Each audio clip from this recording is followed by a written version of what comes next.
Today, we're going to take a journey to Knoxville, Tennessee, and document the brutal and infamous kidnapping of Channon Christian and Christopher Newsom. My favourite part of this case was the sweet, cold justice served to the perpetrators of the crime. It's going to be an interesting one, so sit back, relax, and enjoy, because this is a long episode. On January 6th, 2007, Channon Gale Christian, aka Channon, and her boyfriend Hugh Christopher Newsom, aka Chris, were preparing to go to dinner together and attend a friend's party. In the afternoon, Channon went to one of her friend's apartments to get ready for the party, and at 8 p.m, her friend left to get to the party early, while Channon stayed behind to wait for Chris to pick her up. Chris arrived late, which understandably annoyed Channon, who was eager to get to the party. When Chris came, Channon gave him the cold shoulder while they walked to the apartment parking lot complex, and this annoyed Chris. When they got to the car, Channon got into the driver's seat while Chris stood at the open door and kissed her, attempting to patch things up between them. The couple had been together for only a few months, but it seemed like they were a match made in heaven. Unbeknownst to them, a black van pulled behind them while they embraced each other. In the car, Lemaricus Davidson, his half-brother Letalvis Cobbibs, and his friends George Thomas and Eric Boyd. And in a matter of seconds, Davidson jumped out of the vehicle and held a gun against Chris's head. Channon, very frightened, let out a loud scream. Davidson didn't relent and forced them at gunpoint into Channon's SUV. They drove to Davidson's rental house at 2316 Chipman Street, where a fifth member, Vanessa Coleman, was waiting. They took the couple into the house, and while Vanessa Coleman watched over Channon in one of the bedrooms, the other four group members took Chris to a different room. What they did to Chris in that room was absolutely gruesome. He was sodomized multiple times and raped by at least one of the members. It's hard to imagine what kind of pain he was going through, and it's difficult to say what exactly the injuries he sustained were, because once they were done with him, they blindfolded him and forced him to walk to a set of nearby train tracks. There, they gagged his mouth with a sock and shot him twice. One shot hit his neck and the other hit his back. He was still breathing, so they shot him again in the head to finish him off. Finally, they set his body on fire to hide the evidence. Then, they just left him there. After killing Chris, the four assailants returned to Davidson's home, where Coleman was waiting with Channon. Unbelievably, the treatment Channon was about to receive was far worse than what Chris had to endure. She was the victim of severe beatings, carpet burns, and bruises on a large portion of her body, and also suffered a brain hemorrhage from being kicked over and over again. She was brutally sexually assaulted multiple times, to the point where her genitals bled severely. They came up with the idea of tying her down to a chair and orally assaulting her. For 14 hours, she endured some of the most disgusting and depraved things I've ever heard, and it was all just for the fun of it. Of course, the attackers had to hide the evidence that they had committed the crime. To do this, they poured bleach down her throat and into her genitals to destroy the DNA and fingerprints. However, the most horrific part of this case is not even what she had to endure while being tortured. It was how they chose to kill her.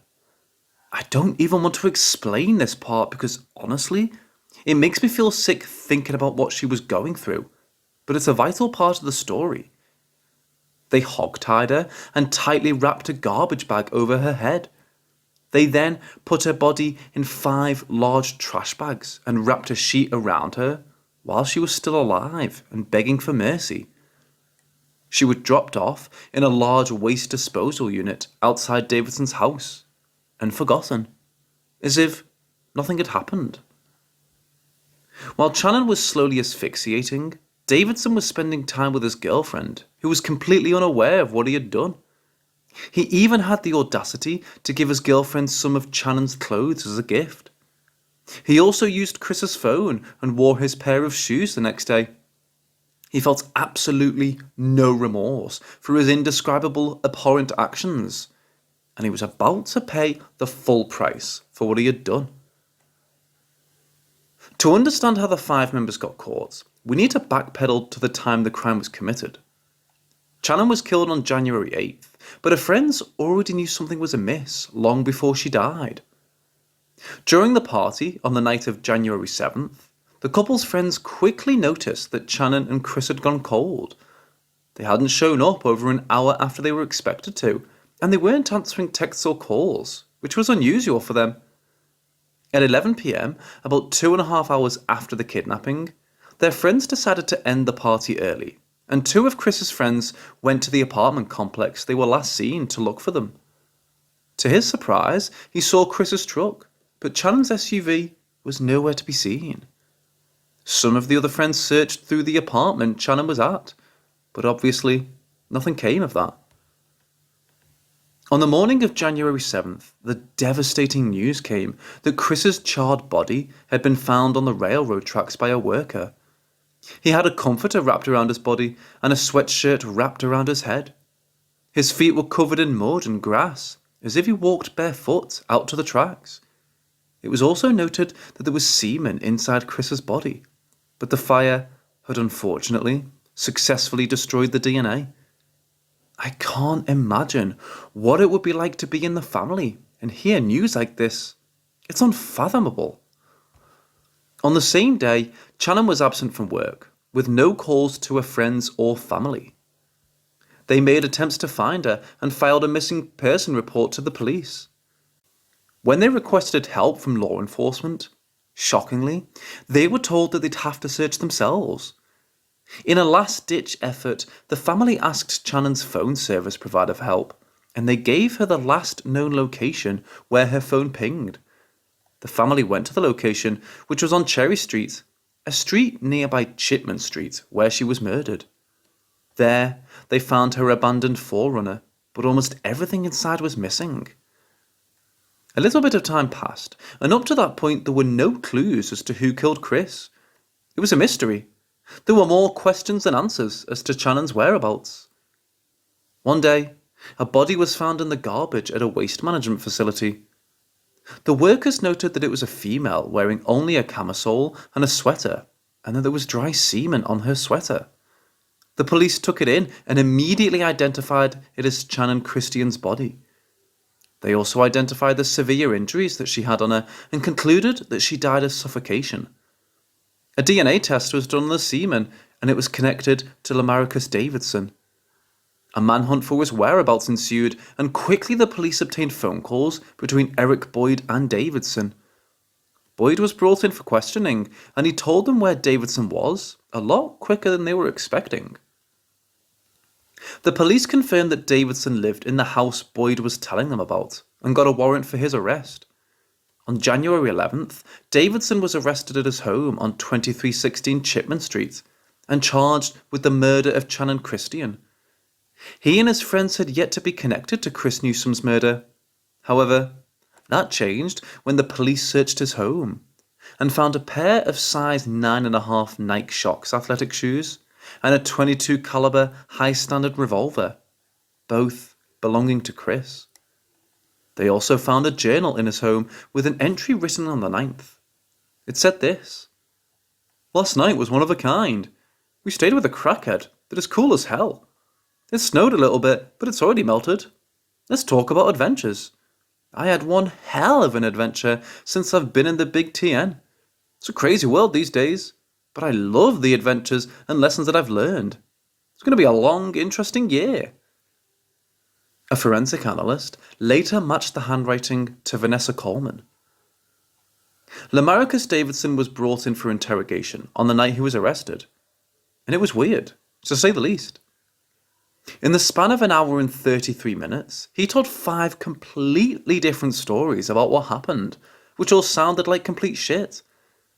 The first story he told was that he left his house on the 5th, a day before the murders happened, and returned conveniently a day after they happened, and knew nothing about them.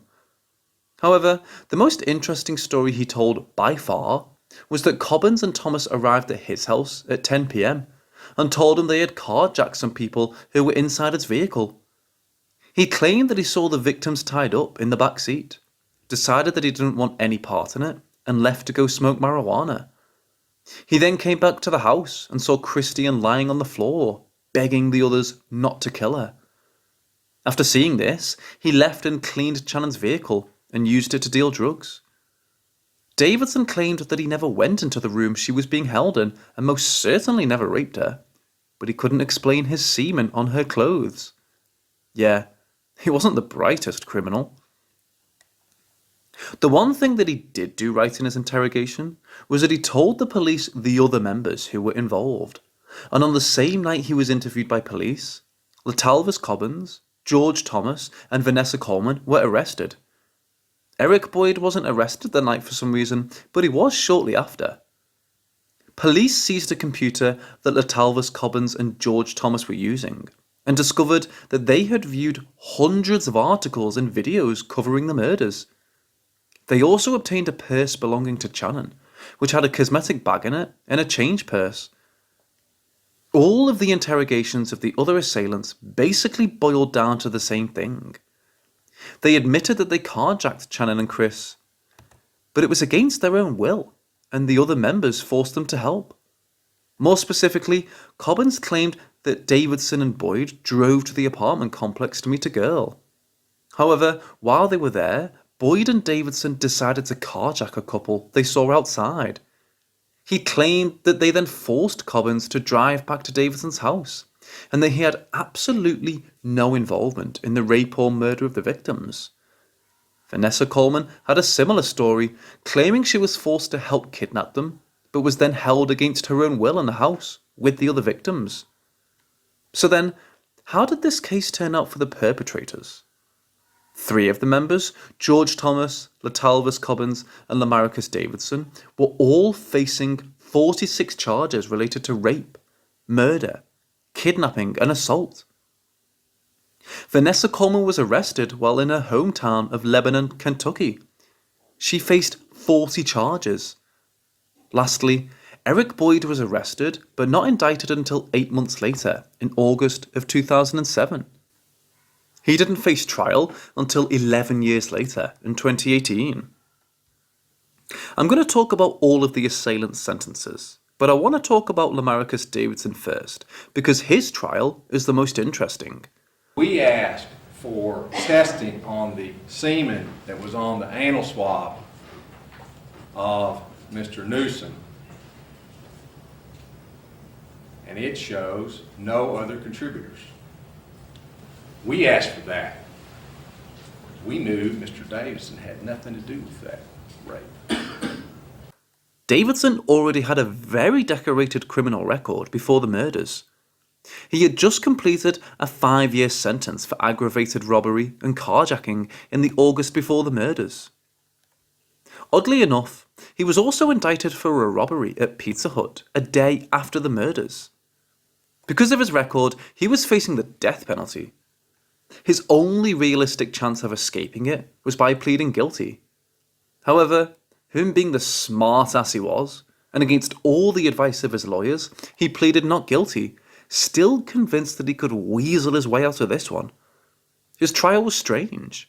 His defense was basically that his half-brother Cobbins stole the keys to his house and committed the crime, while he was staying at his ex-girlfriend's place.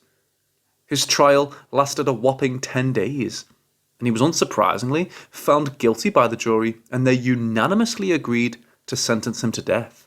We heard a sound we have not heard in any of 3 courtrooms now in which suspects have been tried. Today, we heard an audible gasp from the family in defiance of the judge's order to show no reaction, and we heard for the first time a jury say death was punishment. With regard to the count charging Mr. Davidson with the first-degree felony murder of Hugh Christopher Newsom, that is counts 1, 2, 5, 6, 10, 13, and 14, what is the decision of the jury as to what the punishment should be with regard to those counts? The punishment is death.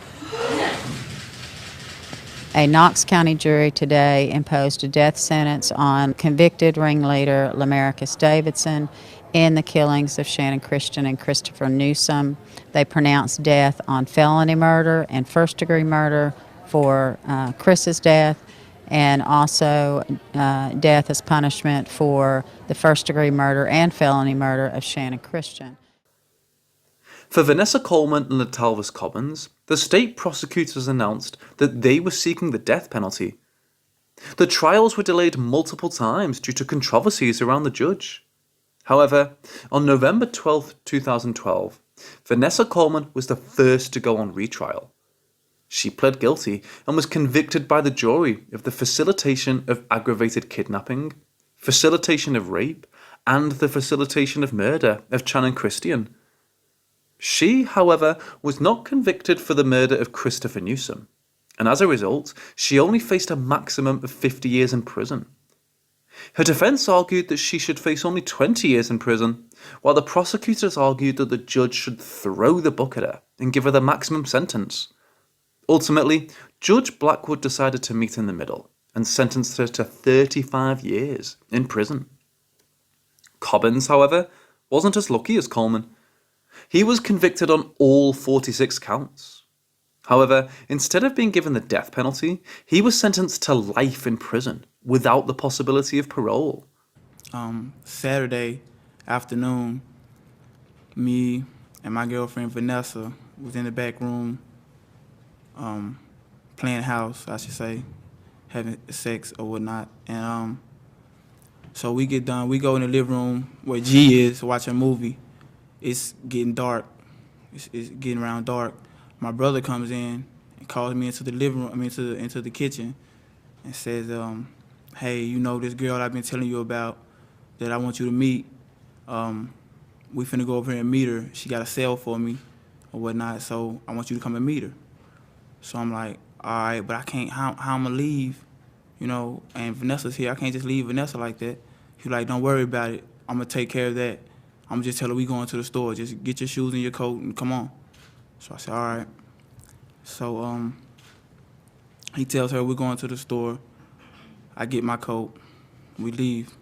As we're walking out of the house, out of the yard, I notice Eric Boyd, his car is down the street, like 2 or 3 houses down the street. He said he's gonna take us over there. So we get in the car. As we get in the car, he and my brother and is telling me about this girl, how cute she is and how she get money. She's a hustler and they want me to meet her. And says he's been knowing the girl for a while because he used to date her cousin. That's how he know the girl. So I'm like, all right. So as E's telling me about the girl, my brother is in the passenger seat and he's rolling up a wet blunt. Well, let me explain what a wet blunt is. It's when someone pours embalming fluid on weed and let it dry and then roll it up in a blunt. So he's rolling up a wet blunt, but I didn't know it was a wet blunt at the time. So I'm just thinking it's a regular blunt. We smoke weed all the time. So he rolls up the blunt, he lights it, takes a few pulls off of it and passes it to me. I'm smoking as they're both telling me about this girl that they want me to meet. So I noticed the blunt tasted kind of funny, but I just thought it was the flavor of the cigar. I didn't think nothing of it. So it's around dark now. It's dark now, and we pull into some apartments. So we're riding around the apartments, and we done rolled around about twice. I'm like, what's going on? Why y'all riding around the apartments? So he's like, man, it's been a while since I've been to her crib. I gotta remember which one is her crib. So next thing I know, we pull back in a parking spot. He's like, that's her apartment right up there. So we pull back. He puts the car in park, but he never turns the car off. He puts it in park. He looks at my brother, and they both jump out of the car. They run right in front of where we just parked to this white SUV. I noticed at the SUV, it was a girl sitting in the driver's side and a guy standing at the driver's side. The door is open, and they're hugging or kissing or something. So my brother and they carjack these people, and I get out of the car, man, what y'all doing? What's going on? What y'all doing? So they pull out. He said, man, follow us. I said, man, what are y'all doing? I'm finna go back to the house. I don't want nothing to do with it. Y'all tripping, man. Y'all tripping. He was like, man, we finna go back to the house. We going back to the house. Just follow us. You don't know where you're going. Just follow us.